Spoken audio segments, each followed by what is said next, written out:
আলহামদুলিল্লাহ তুম্মা আলহামদুলিল্লাহ।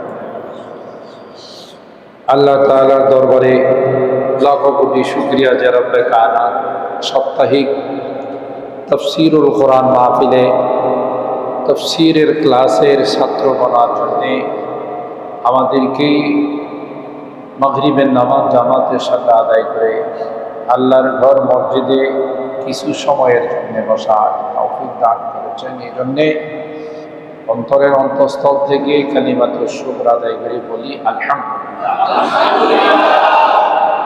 আজকে আমরা তাফসীর শুনব সূরা আল বাকারার 35, 36 এবং 37 এই তিনখানা আয়াতের আলোচনা শুনব ইনশাআল্লাহ। আসসালামু আলাইকুম ওয়া রাহমাতুল্লাহি ওয়া বারাকাতুহু।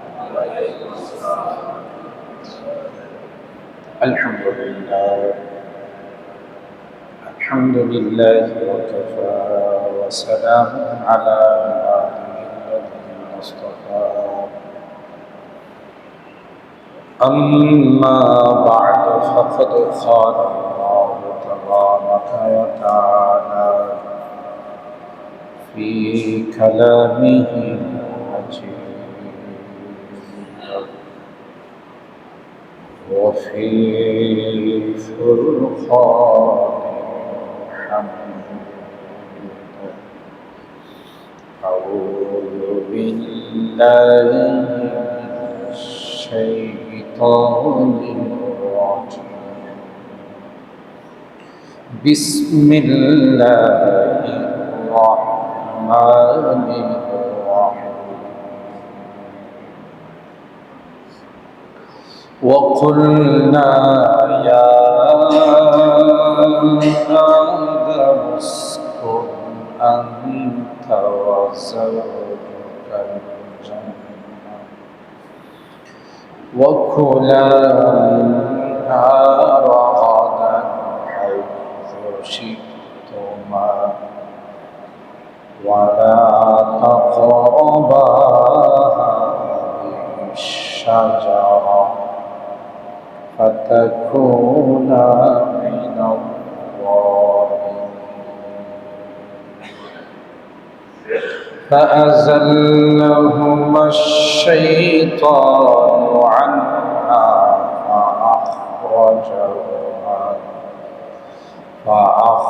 فأخرجهما مما كانا فيه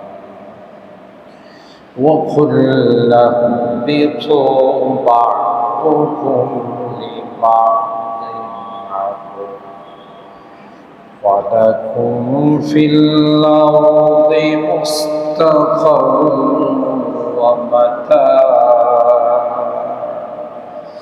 ومتاع إلى حين.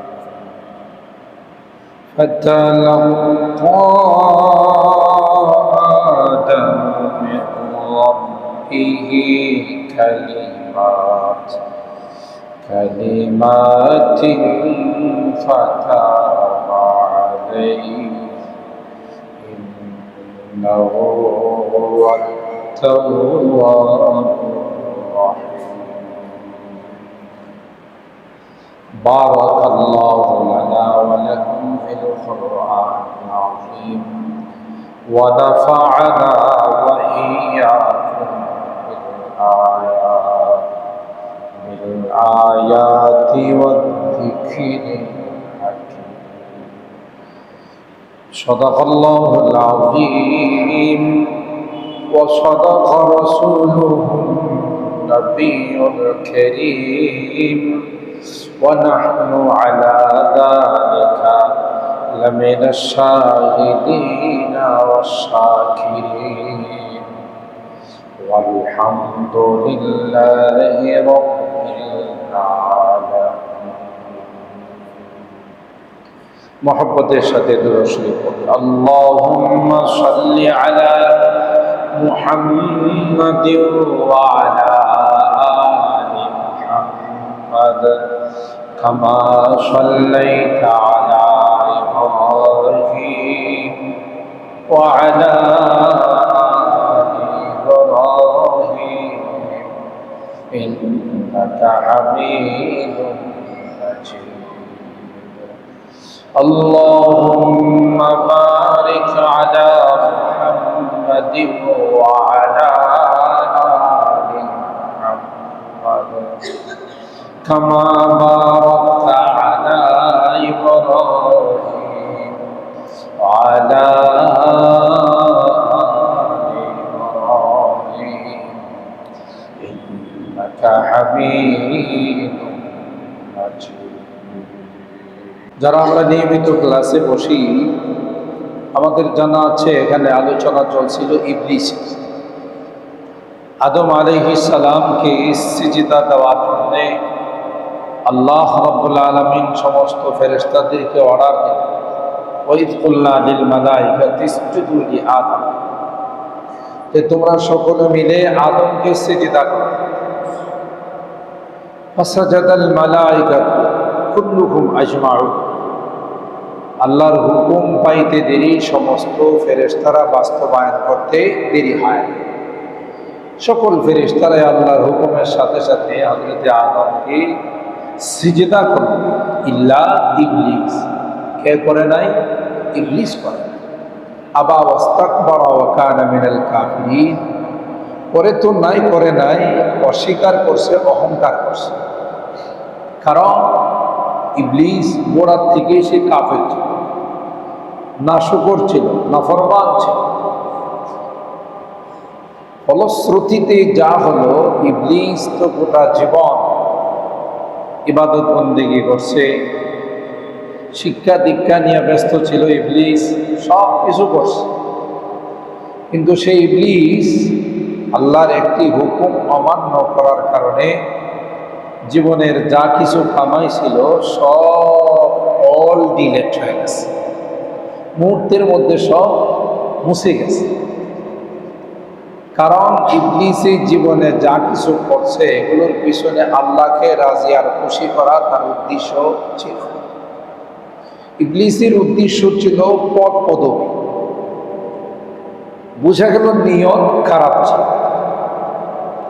এই জন্যে আমি গত সপ্তাহে গত আলোচনায় বলেছিলাম যে সমস্ত ইবাদতের মূল আর নির্যাস হলো নিয়ত আসাহুল কুতুব বাদা কিতাবিল্লাহ সহিহ ইমাম বুখারী ইমামে বুখারী আলাইহির রহমার বুখারী শরীফ কোরআনে কারীমের পরে যে কিতাবের মর্যাদা তিনিও সেই কিতাব শুরু করছেন ইন্নামাল আমালু বিন্নিয়াত নিয়তের হাদিস দ্বারা ওয়া ইন্নামা লিকুল্লি ইমরিইন মা নাওয়া যে যা নিয়ত করবে সে অনুযায়ী ফলাফল আসবে নিয়ত এত বড় গুরুত্বপূর্ণ একটি জিনিস নিয়ত সহি তো ইবাদত নিয়ত গলত তো ইবাদত গলত নিয়ত খারাপ তো সব খারাপ এই জন্যে নিয়তকে সহি করে নিতে হবে ইবলিস এত বছর এত মেহনত করার পরও ফলাফল জিরো ফলাফল কি জিরো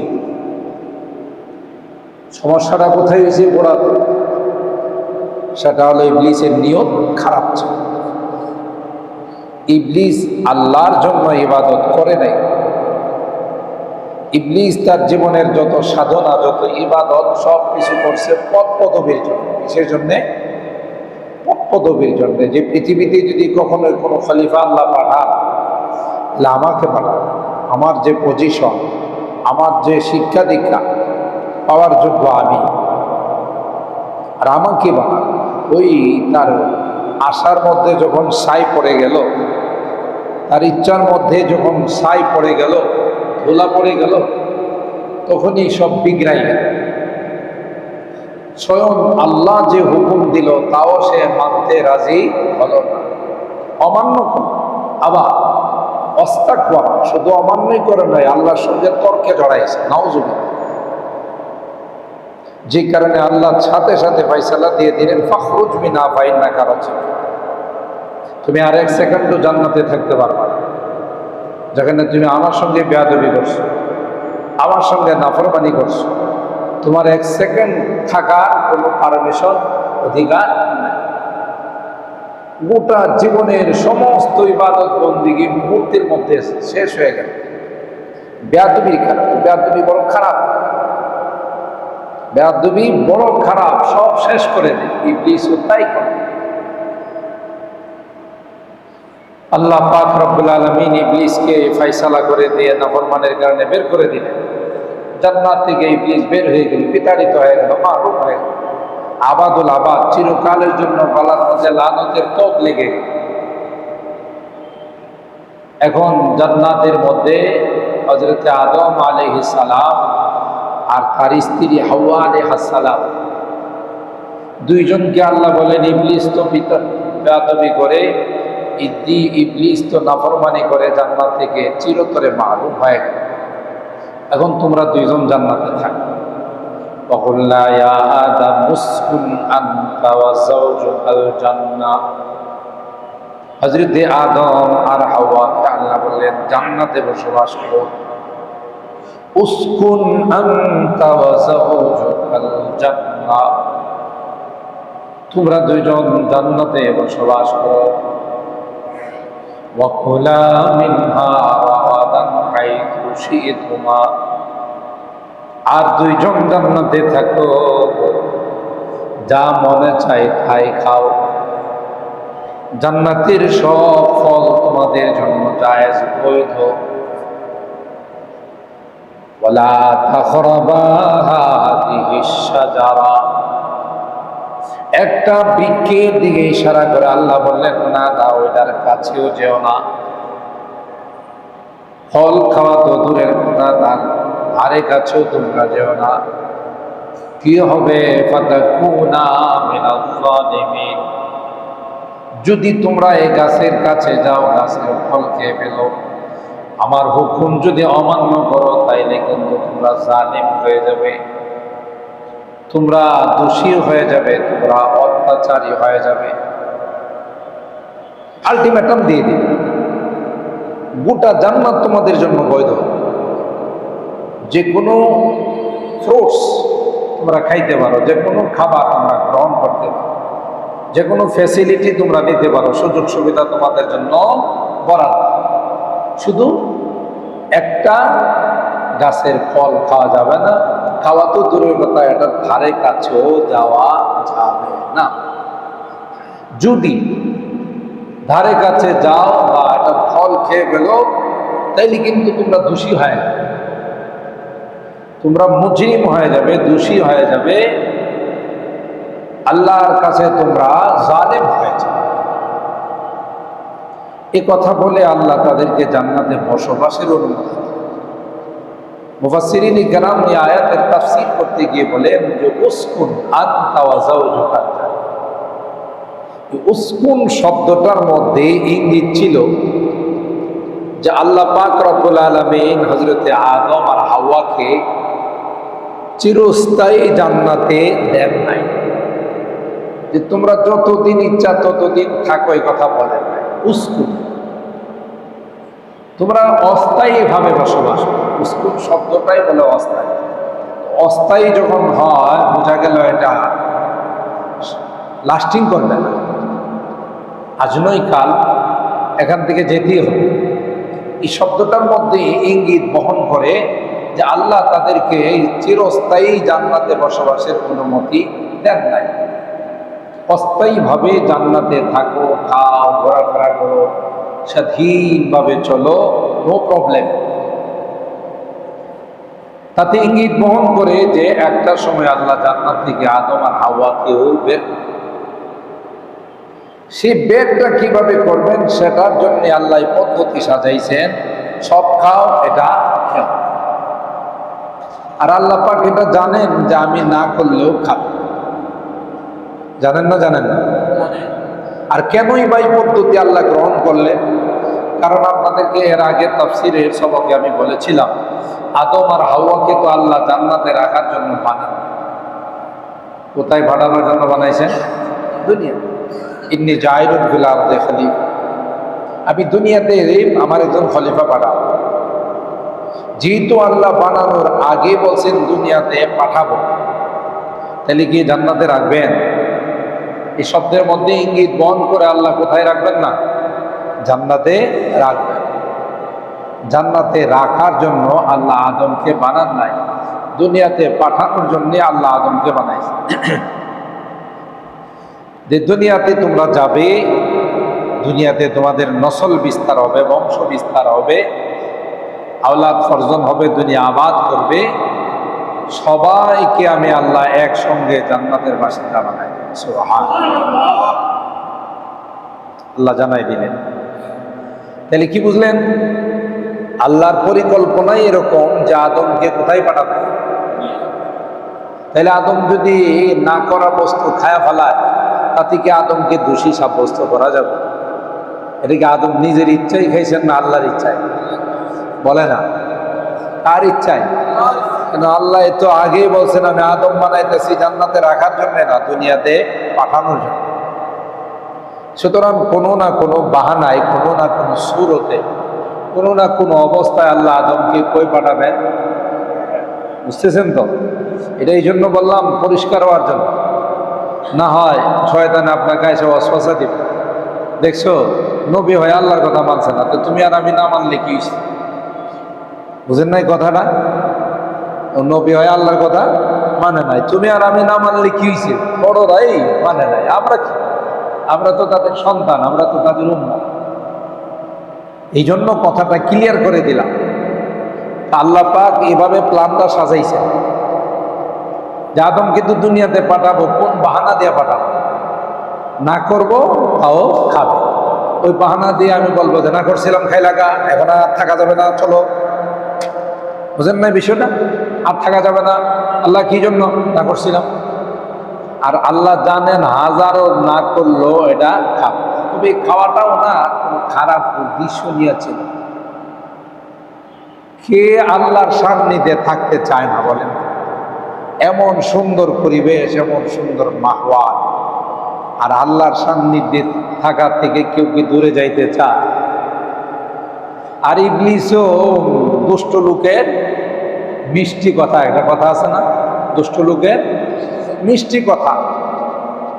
ইবলিসও এই সুযোগে আয়সা বলতেছেন যে আদম, হাওয়া, তোমাদেরকে আল্লাহ জান্নাতে থাকতে বসে, আরে জান্নাতে থাকতে পারবা না। এ বেটা তুই জানোস কেমনে? আমি জানি কেমনে, যা আল্লাহ ইয়া কান্দি তার যুগে বানি না, কথা আছে না, যার জন্য কান্দি তার যুগে বানি। তোমাকে নিয়ে তো আমি টেনশনে মরি। ওরে বাপরি বাপ, কি টেনশন বলা দেখছে। এই জন্য বলা হয় দুষ্ট লোকে অতি ভক্তি চুরের লক্ষণ। বুঝলেন না? বাসের মধ্যে উঠলে কি লেখা থাকে? অপরিচিত লোক থেকে সাবধান, থাকে না? অপরিচিত লোক থেকে। আপনি বাসের সিটে বসেন, দেখবেন এই মলম পার্টি, নাম কি? মলম পার্টি, নাম কি? অজ্ঞান পার্টি। এদের নামই কি? অজ্ঞান পার্টি, মলম পার্টি। যখন এই সিটটা ফাঁকা দেখবে, আপনারা সরল সোজা দেখবে, যা সুন্দর করে, চাচা একটু বসি। আরে বাবা তুই সিটি বসবে, আমার অনুমতি লাগবো। তার কি ভদ্র চিন্তা করতে পারে? হ্যাঁ বাবা বসো বসো, এটা খান। হ্যাঁ বই সেই দেখবেন আপনার সাথে ফিরিত জমাইব। ফিরিত বুঝেন তো? সম্পর্ক লাগায়। চাচা কেমন আছে? হ্যাঁ বাবা ভালো আছে। চাচা একটা কথা কই, এই যে ওই বাপরে, মনে হয় যে আপন ভাতিজার চাইতে আরো বেশি ঘনিষ্ঠ। বলো বাবা। ওই চাচা আপনারা না দেখতে একেবারে অবিকুল আমার আব্বার মতো, মানে আপনি আমার আব্বা। বুঝেন নাই কথা? আপনাকে না দেখতে কার মতো দেখা যায়? আহা আমার আব্বা নাই, চাচা আব্বা মারা গেছে। মানে এখন একবার মনটা গইলেই গেছে। আপনারা দেখে আমার মনটা কিছুটা শান্ত না। আমার আব্বা যদি আজকে থাকতো, চাচা আমার আব্বার মতো আপনার চাচা শুই না বিশ্বাস করছে। হ্যাঁ মানুষ তো মানুষের মতো হতেই পারে। নাই বাবা সবর করো, ধৈর্য ধারণ করো, আল্লাহ ওনারা জান্নাত নসিব করো, দোয়া টোয়া কিছু করে দিয়েছে। এখন তো একরকমের ধরে নেন আব্বাই বানাই ফেলাইছে। কি বানাই ফেলাইছে? বলতেছে চাচা মনে কিছু না নিলে আপনার ছুটে বলে আপনি শুধু পান্তান খান, এই মাঝে মধ্যে দুই একটা খায়, তো আমি যদি আপনার ছেলে হিসাবে একটা পান দিই, পানের মধ্যে কিন্তু মাল লাগাই নেই, হাল বুঝেন তো, নেশা বেহুশ করা মাল লাগাই নেই। আমি যদি একটা পান দিই, আপনি খাবেন আপনার ছেলের মতো মনে করে? হ্যাঁ, চাচা মনে করছে ফিরি ফিরি পাইলে একটা পান দোকান থেকে কিনলে কত নেয়, 5 টাকা 10 টাকা দোকান বেঁধে পিড়ি পিড়ি। আচ্ছা বাবা, তুমি যখন খায়েশ করতেছ দাও। এই কিন্তু পান খাইছে বলে চাচা আর এই জগতে, এই জগৎ পারে দিয়ে অন্য জগতে রওনা দিছে, বুঝতে পারেন তো? শেষ। এন পাশে তো ভাতিজা বসা, আপনজন তো আর কেউ নাই, ভাতিজা মানে ছেলেই বসা, ঠিক না? আর বাবা মারা গেলে বা বাবার কিছু হইলে ওয়ারিশ সূত্রে, উত্তরাধিকার সূত্রে তো সব কে পায়? ছেলেই পায়। হ্যাঁ, তো ছেলেই হয়ে গেছে। এখন বাবার পকেটে টাকা পয়সা মোবাইল টোবাইল যা আছে আস্তে আস্তে করে হেফাজত করতেছে, ঠিক না? সব নিতেছে। কেউ যদি জিজ্ঞাসাও করে তো বলছে আমার বাবা, আমি কিছুক্ষণ আগে ওনার কি বানাইছি? বাবা বানাইছি। সুতরাং বাবার জিনিস তো নেওয়ার হকদার আমি। সব নিয়া টিয়া চাষারে ঘুম পাড়ায়া সামনের স্টেশনে চম্পট, ঠিক কিনা?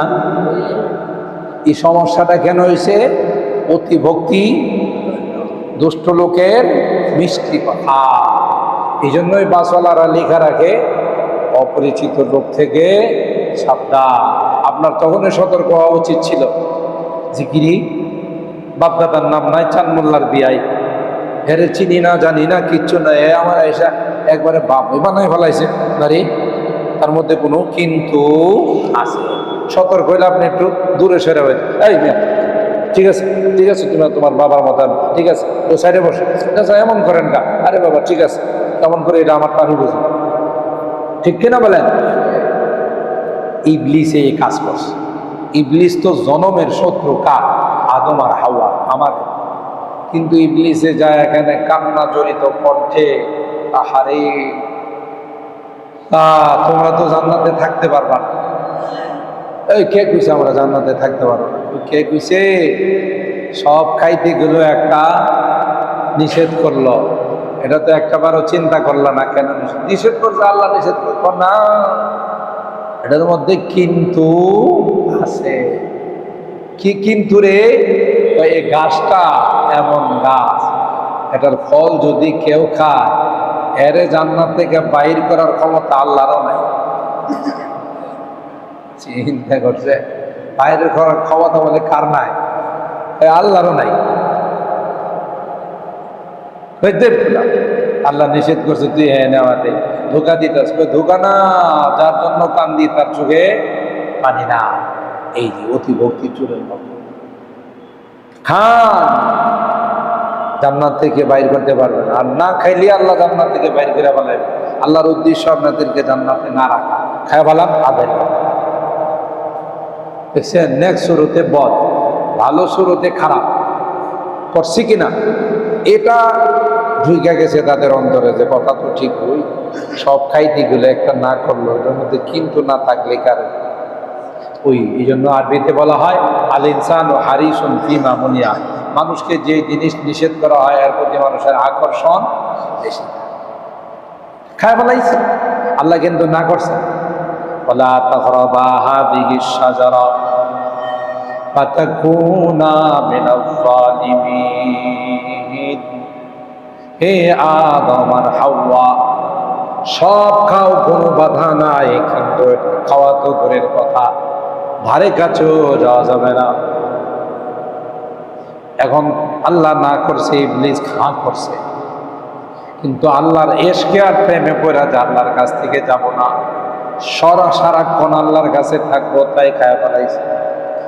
আযাল্লাহুমা শাইতানু আনহা ফাআখরাজাহুমা মিম্মা কানা ফি। শয়তান পদস্খলন করায় ফেলাছে, স্লিপ কেটে খায়া ফেলাছে। ওয়ানাদাহুমা রাব্বুহুমা আলাম আনহাকুমা আন তিলকুমাশ শাজারা ওয়া আকুল লাকুমা ইন্নাশ শাইতানা লাকুমা আদুউম মুবিন। খাইতে দেরি হয়, জান্নাতি পোশাক খুলতে দেরি হয়। সুবহানাল্লাহ। গাছের ফল খাই ফেললো, সাথে সাথে জান্নাতি পোশাক গায়ের থেকে খুলে গেল। আল্লাহ ডাক দেয়া কয়, আদম আর হাওয়া, তোমাদের না করছিলাম গাছের ফল খায়ও না, আর এই কথাও তোমাদেরকে বলেছিলাম, শয়তান কিন্তু তোমাদের পরম দুশমন। দুশমন রে দোস্ত বানাইলা, আমার নাকে তোমরা হা বানাইলা। এখন তো আর তোমাদের উপায় নাই জান্নাতে থাকার, যে কোনো মূল্যে তোমাদেরকে দুনিয়াতে যাওয়া লাগবে। এটা কি আদমের ভুল না আল্লাহর সাজানো? আল্লাহ যেভাবে সাজাইছেন আদমকে দুনিয়াতে পাঠানোর ফর্মুলা, সেই ফর্মুলাকে ফলো করা, ঠিক কিনা বলেন? যাও, ওয়াকুলনা বিতু মিনহা জামিআ বাদুকুম লিবাদিন আদু। আল্লাহ ডিক্লার দিয়ে দিলেন, তোমরা দুইজন তোমাদের সন্তানদেরকে নিয়ে জান্নাতে নয় দুনিয়াতে যাও। তবে একটা কথা আল্লাহ বলে দিলেন, বাদুকুম লিবাদিন আদু। দুনিয়া থেকে কিন্তু সব একসঙ্গে হবে না, একজন আরেকজনের দুশমন হবে, একজন আরেকজনের মঙ্গল চায় না, একজন আরেকজনের অমঙ্গল চাইবে, একজন আরেকজনের ক্ষতি করতে চাইবে, ঠিক না? ক্ষতি করতে চাইবে। দেখেন না, একজন আরেকজনের ভালো চায়। ভালো কারো দেখলে হিংসা লাগে, আরে হ্যাঁ এত উন্নত হয়ে যাইতেছে না, একে টাইনা নামাইছে। এই যে মানুষের মধ্যে একটা হিংসা, আর এটা সর্বপ্রথম প্রকাশ পাইছে আদম আলাইহিস সালামের দুই সন্তান হাবিল আর কাবিলের। হাবিলকে হত্যা করলো কে? কাবিল। এই যে দেখেন হিংসা ঢুকে। হাবিল এই ফ্যাসিলিটিগুলো পাবে কেন? আমি কেন পাবো? এই শয়তান ঢুকাই দিচ্ছে, মারামারি শুরু করাই দিল। কাবিলে হত্যা করলো কাকে? হাবিল। হত্যাটাকে এমনি করছে না, হিংসার বশবর্তী হয়, হিংসার বশবর্তী। বাদুকুম লিবাদিন আদু। দুনিয়াতে থাকবা তোমরা একে অপরের দুশমন হয়ে যাইবা, একে অপরের সঙ্গে বন্ধুত্ব থাকবে না। এরপরে আল্লাহ বলেন, ওয়ালাকুম ফিল আরদি মুস্তাকর। তবে চিরকাল তোমাদেরকে দুনিয়াতে রাখবো না, অস্থায়ীভাবে তোমাদেরকে দুনিয়াতে পাঠাবো, অস্থায়ীভাবে তোমরা দুনিয়াতে থাকবে। ওয়া মাতাউন ইলা হিন। তোমাদেরকে কিছুদিনের জন্য দুনিয়াতে পাঠাবো, কিছুদিন দুনিয়াতে থাকবে, আবার তোমরা তোমাদের জান্নাতে চলে আসবে। তবে যাওয়ার আগে আর পরের ব্যবধানটা হবে, আগে ছিলা জান্নাতের ভাড়াটিয়া, পরবর্তীতে যখন আসবা জান্নাতের মালিক হয়ে আসবে। সুবহানাল্লাহ। মালিকরে কেউ নোটিশ দিয়ে বাইর করতে পারে, কিন্তু ভাড়াটিয়াকে বাহির করা যায়। দুনিয়াতে গিয়ে তোমাদের সন্তানাদি যারা আছে তাদেরকে নিয়ে তোমরা জান্নাতের মালিক হয়ে আসবে, আর যখন আগে ছিলে জান্নাতের ভাড়াটিয়া।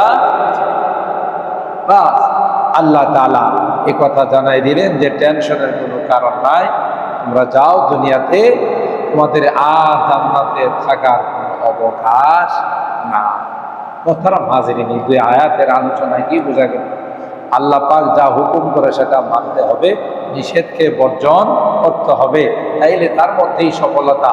আর যে হুকুমকে আদেশকে পালন করবে না, নিষেধকে বর্জন করবে না, তার জন্য কি আসবে না? সফলতা আসবে না। দুনিয়াতে আসলেন, আসার পরে কি করছে ইনশাআল্লাহ আগামী তাফসীর আমরা শুনবো। আল্লাহ পাক রব্বুল আলামিন